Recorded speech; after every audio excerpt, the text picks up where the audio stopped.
And between you and me, my hair is thinning a bit. Oh, Your Highness, I'm sure it's not that noticeable. Bald! Bald! Bald!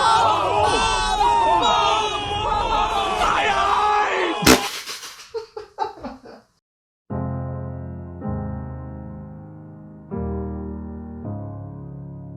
Hello,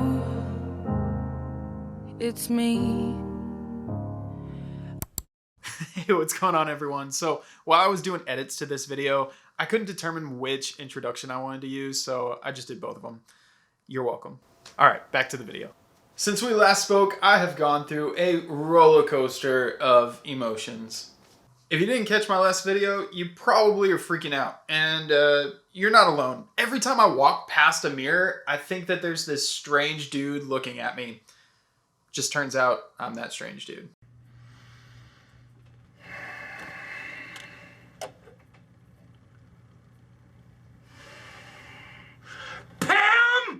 But no, really, I actually am getting pretty used to it. I kind of like it. It is what it is.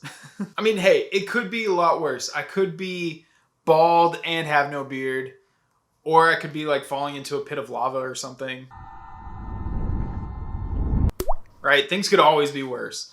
So I'm trying to look on the bright side. But regardless, I can't help but feel emotional over the loss of my hair. Hello, it's me. So I figured that this is the perfect way to introduce our lesson today. So, guys and girls, strap on your seatbelts, put your hands, arms, hams, strap on your seatbelts, keep your hands, arms, feet, and legs inside your desk, because we're about to go on an amazing ride called Our Feelings. No! No! No! Yes, we are going to be talking about our feelings today. So let's get into it.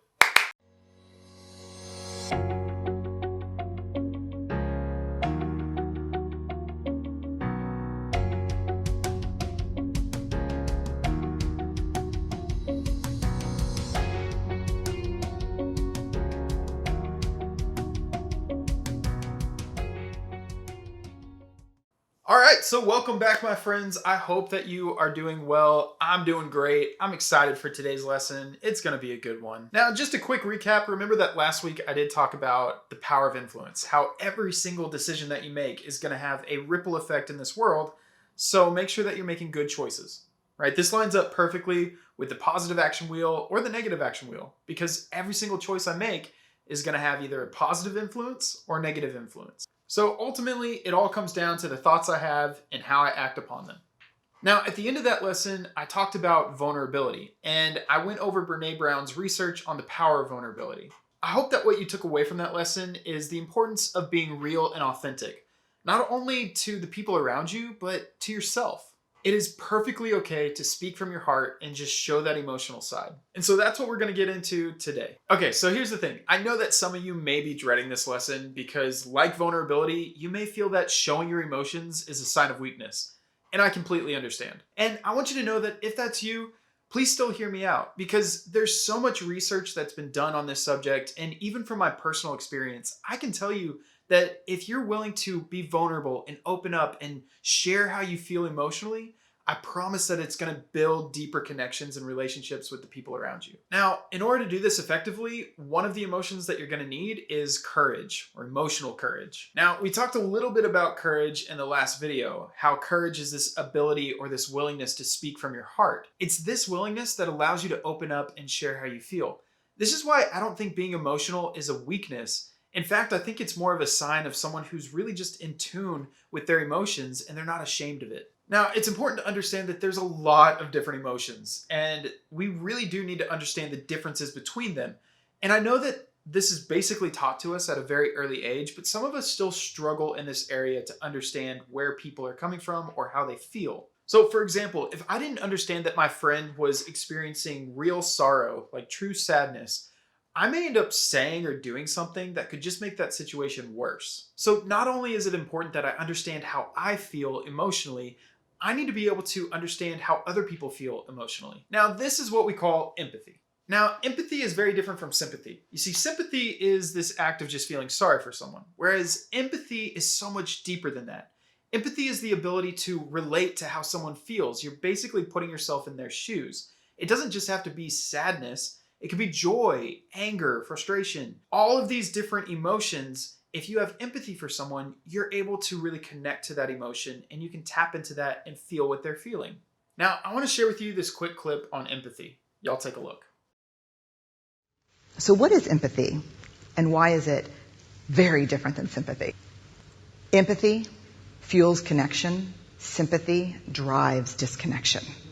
Empathy, it's very interesting. Teresa Wiseman is a nursing scholar who studied professions, very diverse professions where empathy is relevant, and came up with 4 qualities of empathy. Perspective taking, the ability to take the perspective of another person or recognize their perspective as their truth. Staying out of judgment, not easy when you enjoy it as much as most of us do. Recognizing emotion in other people and then communicating that. Empathy is feeling with people. And to me, I always think of empathy as this kind of sacred space when someone's kind of in a deep hole and they shout out from the bottom and they say, I'm stuck, it's dark, I'm overwhelmed. And then we look and we say, hey, you climb down. I know what it's like down here. And you're not alone. Sympathy is, ooh, it's bad,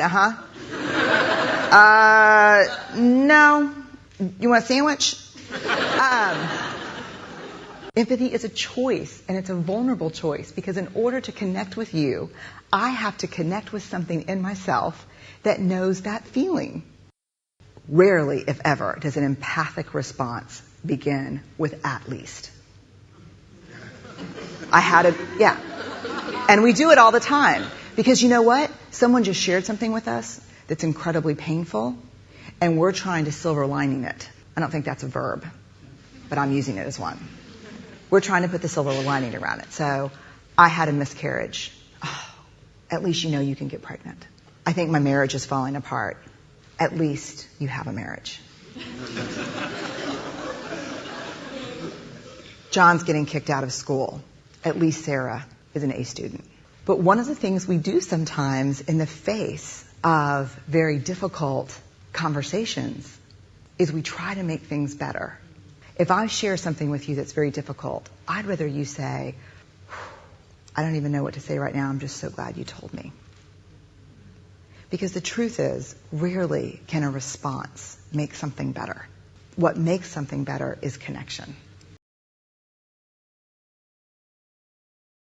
So for those of you that didn't know, that was actually the voice of Brené Brown. She talked about empathy in one of her TED Talks. And here she's saying that empathy is the way that we connect with people, that we build relationships with people. Now, I want you to look at this clip and think about the differences between sympathy and empathy. If mom and dad get divorced, will one of us be with mom and the other with dad? What? Why'd you say that? Because they are. No, they're not. I get mail from 2 different lawyers. That doesn't mean anything. I googled their divorce lawyers. All right, whatever. You know what? It doesn't matter, okay? I'm gonna be gone in 2 years anyway. I mean, all my friends' parents are divorced, and... Hey, knock it off. You're gonna cry? Look, you're gonna get 2 of everything. Right? You're gonna get 2 birthdays, 2 Thanksgivings, 2... I don't want 2 of everything. Yeah, well, it's not up to you. So in this example from Jurassic World, we see Gray, the younger brother here, is crying because he knows his parents are about to get a divorce. And his older brother, Zach, is really just trying to tell him to get over it. He even says things like, you're gonna have 2 of everything now. You're gonna have 2 Christmases, 2 Thanksgivings. So it's pretty clear that Zach here is showing a lack of empathy towards his little brother. Even though he might feel sad for himself or sorry for his brother, he doesn't really do anything to show love or empathy.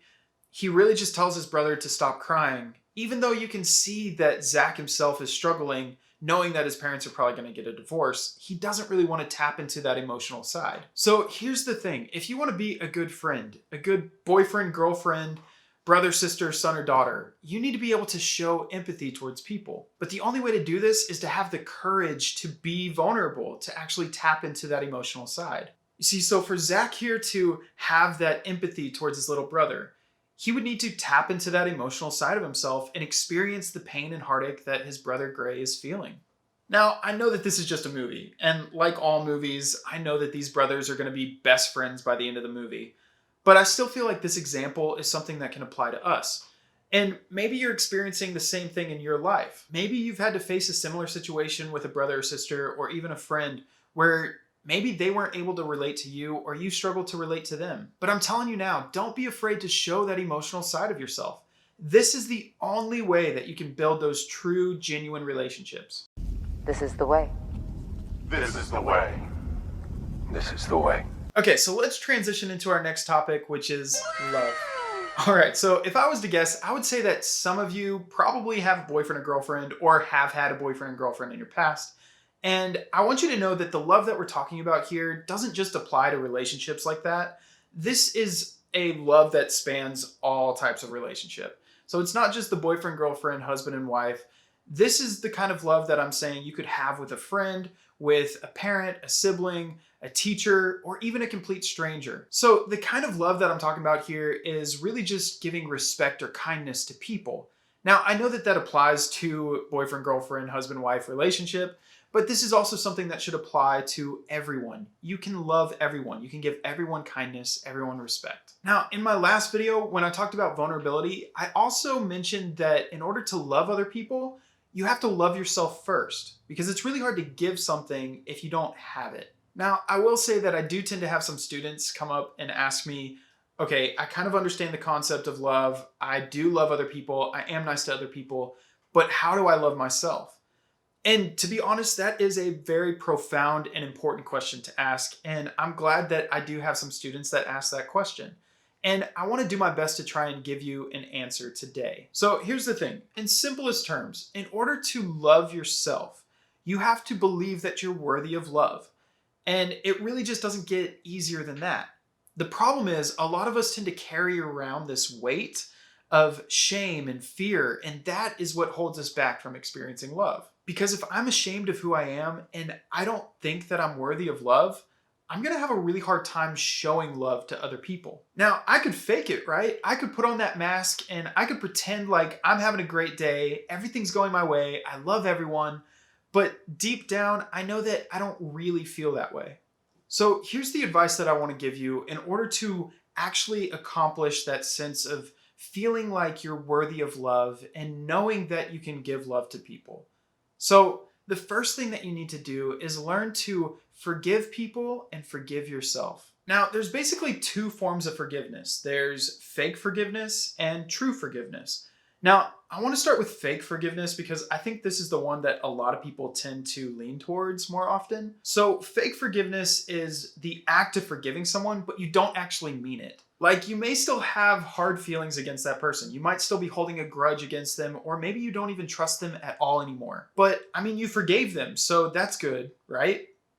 Well, if you're still technically holding on to the pain of what they did to you, then you didn't really forgive them. Now, look, when things happen to us, maybe it was a breakup, or maybe someone said or did something that hurt us physically or mentally, and it can be really hard to get past that experience, and maybe we don't ever truly get past that experience. What I mean is the memory is always going to be there. But if you continue to hold on to the pain or the experience of what you went through, you're going to have a really difficult time moving on. This could cause a lot of issues down the road, because let's say that someone hurt me and now I don't trust them. Well, now maybe I start to have trust issues. And so it's really hard for me to build relationships with people because I don't trust them. This means that instead of being vulnerable and open with people, I tend to put up these walls or these barriers so that way people can't hurt me. They can't affect me. So maybe I tend to shy away from talking to people, or I don't really want to put myself in a situation where I might have to be open or vulnerable because I don't want to get hurt. But see, this is the problem, because although you might feel safe in that place, you're actually never growing. You're not going to be able to experience what a real relationship looks like or what love looks like because you're afraid to get hurt. And I understand how hard it can be. I know that there's a lot of pain out there and a lot of people that can hurt you. But if you're not willing to put yourself in a situation where you can grow or you can build a relationship, you're going to miss out on those opportunities. So this is why I would say the first thing that you need to do is learn to forgive people. Now, this kind of forgiveness is a lot like unconditional love. Unconditional love basically just means that you love someone with no conditions. There's no expectation. You just love them for who they are. They could have said something or done something, but it doesn't matter. You just love them for who they are. So when you truly forgive someone, it should come from this place of unconditional love. Once you forgive that person, you can no longer hold a grudge against them. You can no longer be upset with them for the thing that you just forgave.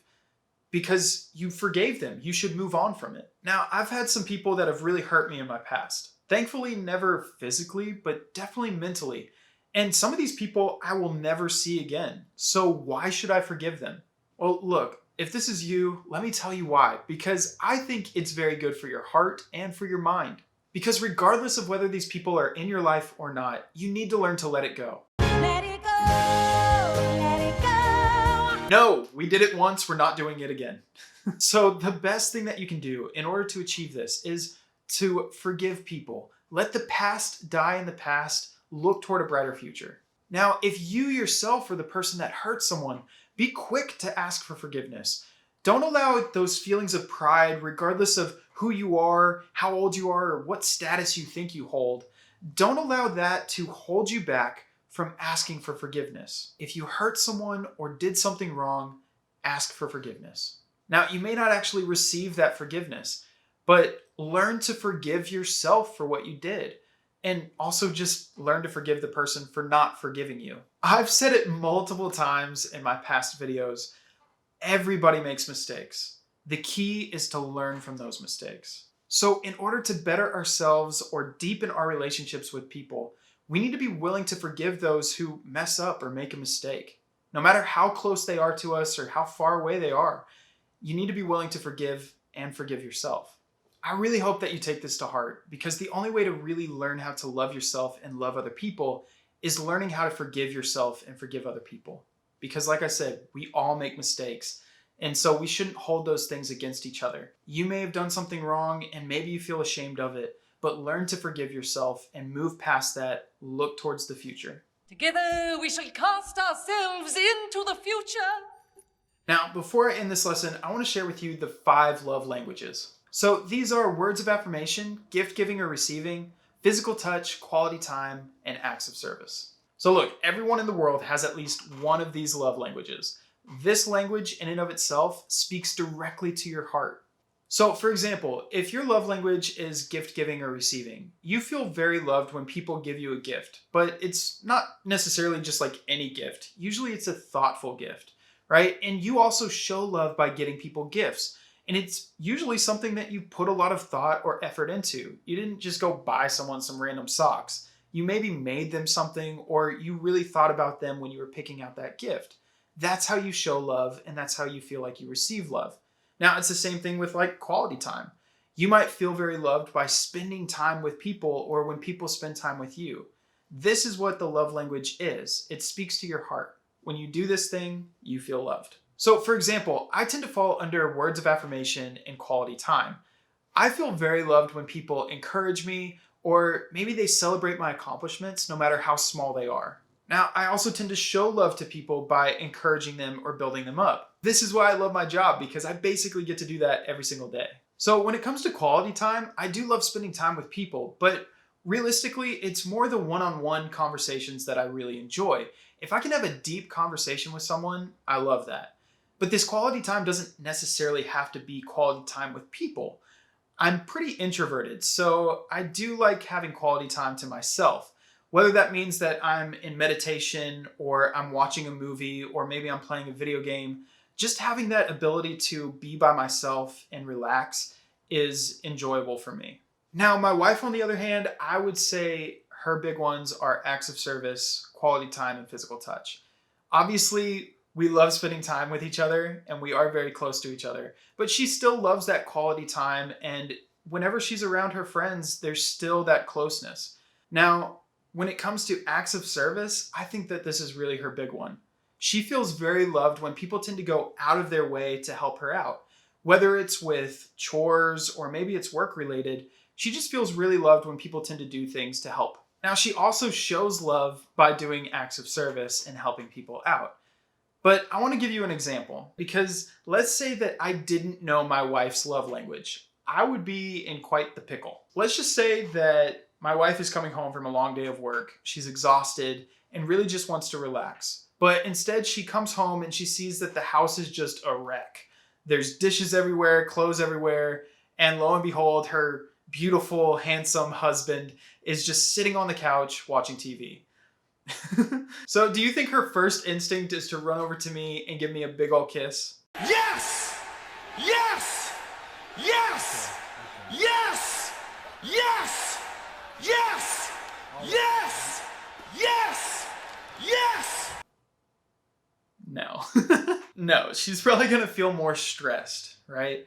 And because acts of service is her love language, she might even deep down feel unloved. Now, she would never say that, but if I didn't know that her love language was acts of service, we might end up having some issues later down the road. But because I do know my wife's love language, this is where I have the opportunity to show her love by doing acts of service. So this time when she comes home, the dishes are done, the house looks clean, and she can relax, and she knows that that was my way of showing that I loved her. Now, we do compromise really well and we work together.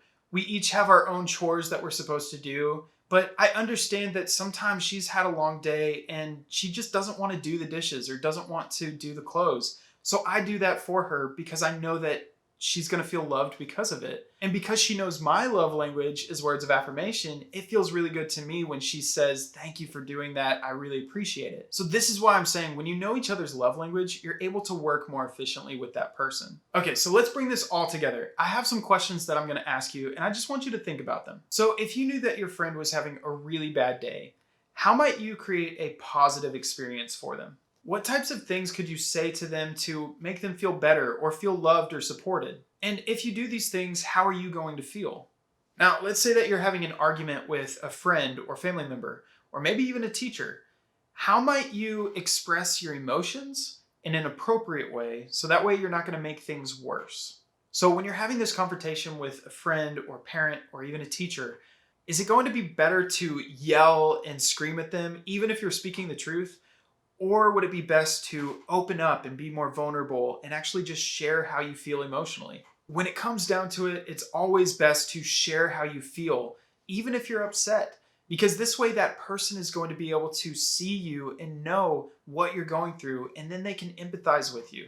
The problem is, if we allow our emotions to just run wild and control us, we could end up doing a lot more damage than good. But if you can overcome fear and embrace vulnerability, I promise that you're going to have a better outcome. All right, now I hope that you gained a lot of good knowledge from this lesson, and I will say that I've included the quiz to the 5 love languages down below. I would encourage you to go and take that quiz, find out what your love language is, and then once you do that, I would ask that you go and you find out what your friend's love language is, or your parents or siblings, or even your teacher. Because again, this is just going to help you connect better with people and show love. All right, so I'm going to leave y'all here until next time. Remember to make good choices, forgive yourself and forgive other people, and don't be afraid to be real and authentic with who you are. And as always, y'all take care.